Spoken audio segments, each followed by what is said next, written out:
Lo que estás a punto de escuchar no es una película de suspenso, es real. Una historia que comenzó como una desaparición misteriosa y terminó revelando un entramado de mentiras, poder y corrupción tan profundo que aún hoy, más de 2 décadas después, sigue resistiéndose a cerrarse. No hay guionistas detrás de esto, ni escenarios montados para el drama. Esto sucedió, y lo que descubrirás a continuación no solo cambiará la forma en que ves los casos sin resolver, sino que también te hará cuestionar cuántas veces el sistema ha fallado a personas como Danielle Morgan. El 21 de junio de 1998, Danielle Morgan, una joven de apenas 23 años con toda la vida por delante, salió de su casa en una tarde tranquila de verano. Vivía en una pequeña ciudad del sur de Estados Unidos, donde todos se conocían por nombre y las puertas rara vez se cerraban con llave.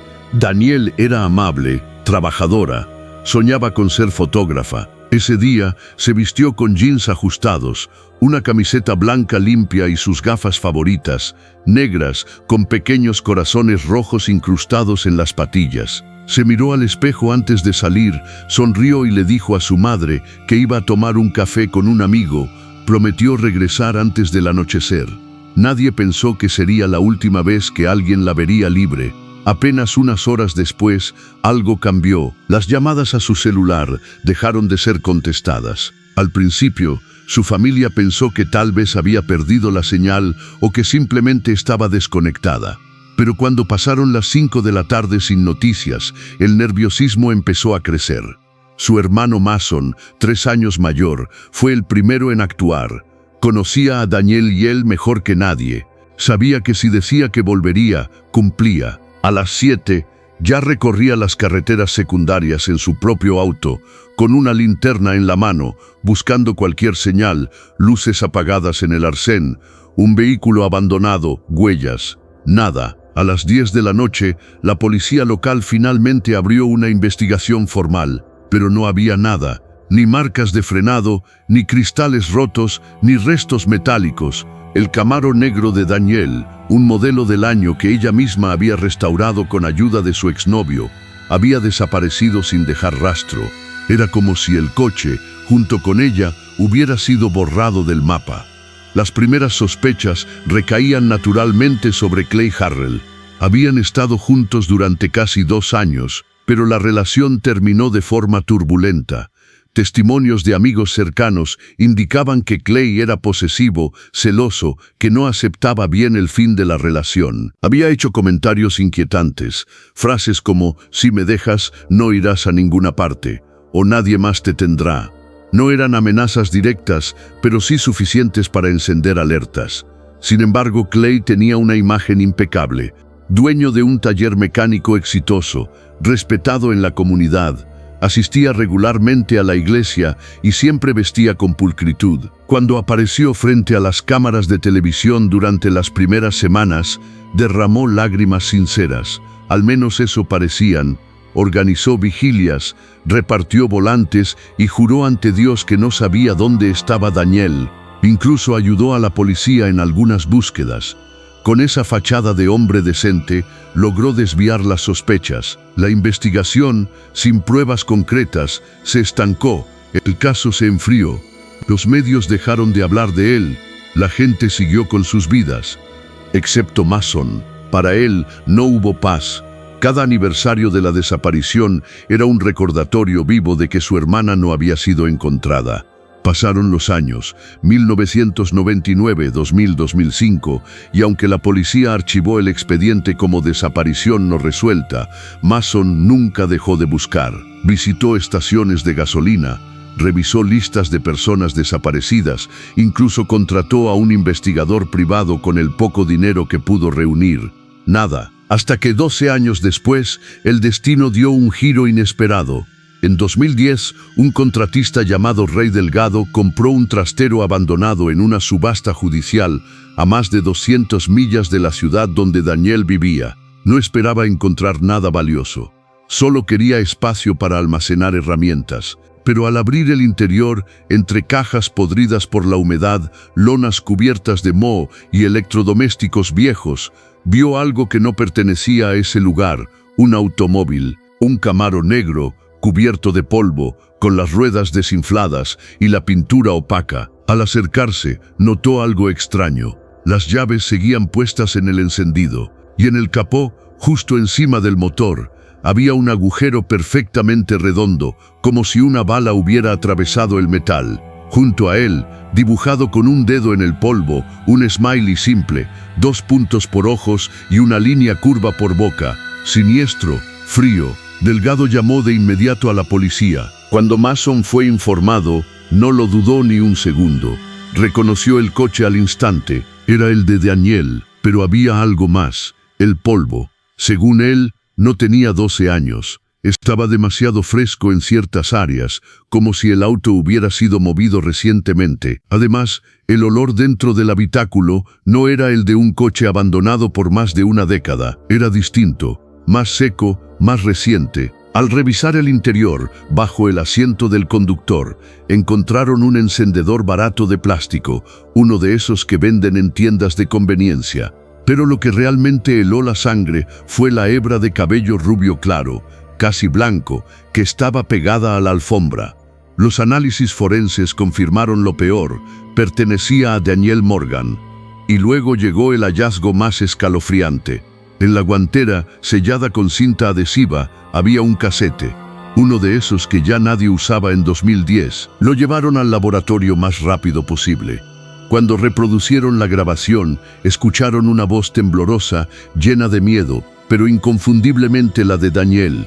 Si algo me pasa, Clay sabe. Intenté exponer algo. No me fui, no lo hice. La grabación duraba apenas 47 segundos. Se escucha un portazo, pasos rápidos y luego silencio. Fue grabado desde dentro del coche, probablemente mientras ella esperaba o intentaba escapar. Esas palabras, pronunciadas con una mezcla de terror y determinación, cambiaron todo. Ya no era solo una desaparición, era un crimen. Y Clay Harrell no solo era sospechoso, era cómplice, tal vez autor intelectual, porque Daniel lo acusaba directamente. Dijo que no se fue, que fue detenida, que intentó exponer algo, pero que Mason, ahora con más fuerza que nunca, emprendió una nueva búsqueda. Contrató a una periodista investigativa, Sarah Lynn, una veterana con más de 30 años en el periodismo criminal. Juntos comenzaron a reconstruir los últimos meses de vida de Daniel. Descubrieron que, poco antes de desaparecer, había estado haciendo preguntas sobre Clay, sobre su taller, sobre los camiones que salían de madrugada con placas tapadas. Habló con empleados temporales, con conductores que ya no trabajaban allí. Algunos mencionaron que Clay no solo reparaba autos, también gestionaba transporte.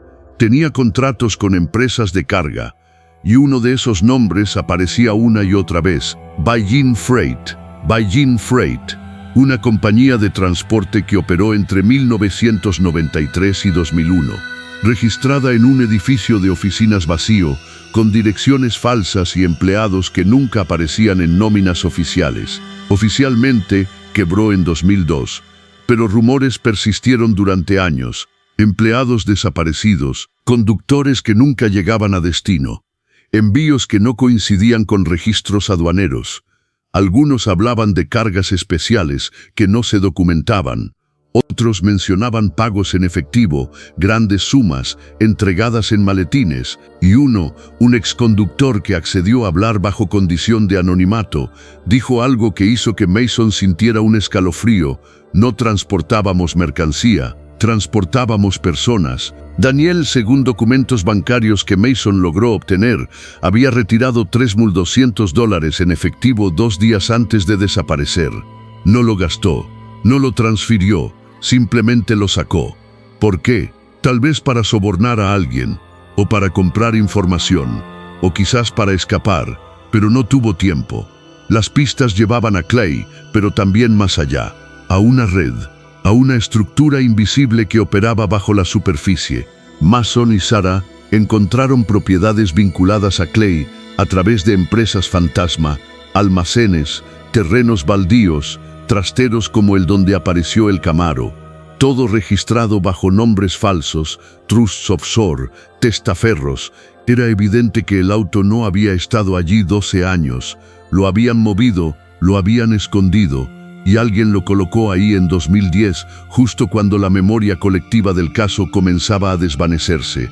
¿Fue un error o una provocación? Una noche, semanas después del hallazgo del casete, Mason regresó al Camaro, que seguía en custodia policial. Quería revisar algo que se le había pasado por alto. Al abrir la puerta del conductor, notó un pequeño objeto metálico debajo del tapiz del techo. Era un grabador digital miniatura del tipo que se usa para vigilancia. Lo conectó a su computadora. La grabación era reciente, de apenas días antes, y lo que escuchó lo paralizó.